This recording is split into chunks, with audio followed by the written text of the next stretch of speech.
How to comment a GIF on Instagram.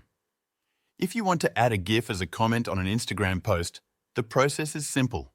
First, open the Instagram app and find a post where you want to comment.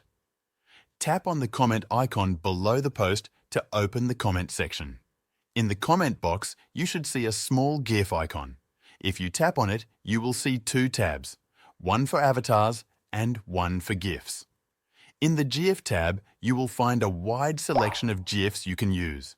You can scroll through the options or use the search bar to find a specific GIF that fits your comment.